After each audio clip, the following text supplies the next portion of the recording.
معنا جوزيف اللي هو الرئيس المدير العام لسولاي راديو. Joseph, sois la bienvenue au Flash Radio. Donc, je veux savoir comment ça se passe avec ta radio, comment ça se passe avec l'organisation de la CAN et l'impact qui donne l'organisation de la CAN, surtout aux médias camerounais. Alors, il faut dire que la CAN ne nous a pas surpris, première chose. Deuxième chose, nous vivons la CAN comme tous les médias camerounais. Nous faisons les directs, nous essayons de rendre compte au jour de ce qui se passe autour de la CAN. Nous avons plusieurs productions. Nous avons d'abord la grosse production que nous faisons chaque matin de 7h à 10h. Elle permet de revenir sur tous les éléments qui se sont déroulés sur une journée. Par exemple, cette grande journée avec le grand match que tout le monde attend entre l'Algérie et la Côte d'Ivoire. On a pu avoir quelques éléments du côté de Douala pour nous dire comment est-ce que les Ivoiriens se préparent, comment est-ce que l'Algérie se prépare. Bref, la radio est au cœur de l'événement. Vous voyez, nous sommes situés pas loin du stade omnisport Amadou Ahidjo, donc du coup, on ne peut pas nous défaire. Ce n'est pas assez évident parce que la plupart de nos journalistes n'ont pas été accrédités. Cette affaire a causé pas mal de choses, mais nous avons réussi à trouver des passes pour qu'ils aient l'accès au niveau donc, des stades pour avoir l'information en temps réel.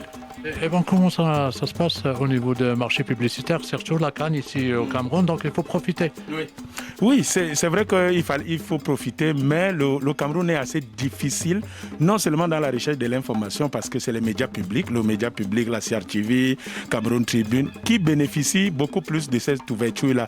Nous autres, nous essayons de nous battre avec des partenaires privés qui essayent de se greffer sur certains de nos programmes pour essayer d'augmenter leur chiffre d'affaires, mais ce n'est pas toujours ça. C'est assez difficile. Il faut avoir des hôtesses sur le terrain pour vendre un programme, pour essayer de convaincre un promoteur, un supermarché, je ne sais pas, une structure qui vend peut-être des maillots, entre autres. Mais globalement, nous tirons notre épingle du jeu parce que nous réussissons à avoir ce qui nous revient.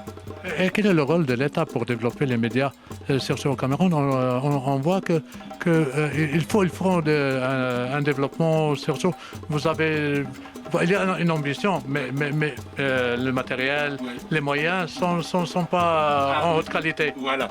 Encore qu'au Cameroun, je ne vais pas vous mentir, tout le monde sait, au Cameroun, on parle encore d'aide à la presse privée. Alors qu'en réalité, ça devait être un soutien, un accompagnement comme sur d'autres cieux. Le Cameroun est assez fermé encore, même si le gouvernement fait des efforts déjà pour essayer d'accompagner certains médias.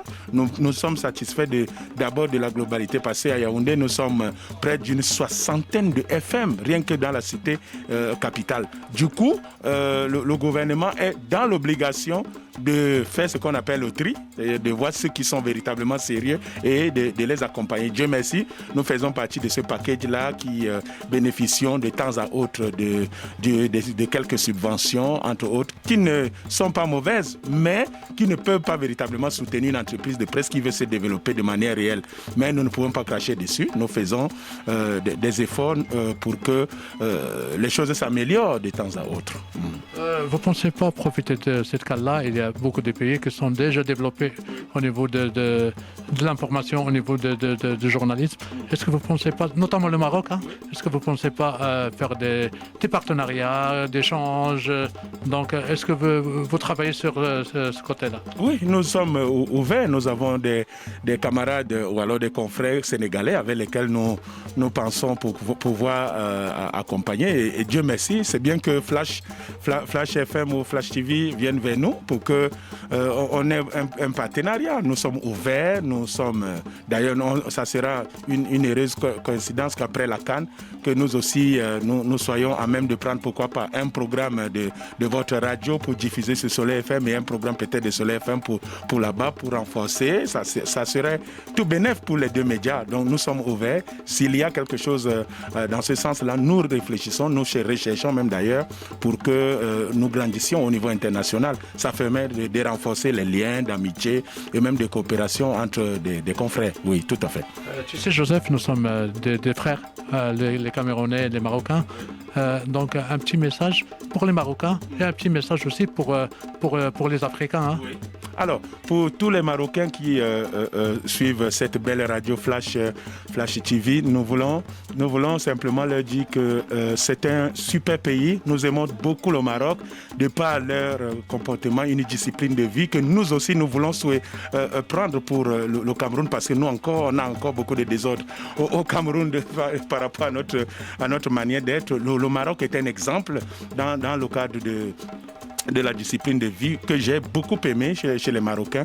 Donc je souhaite à tous les Marocains une excellente CAN. Bonne chance aux Lions de l'Atlas pour cette magnifique, même si je ne souhaite pas qu'ils remportent parce que je reste Camerounais.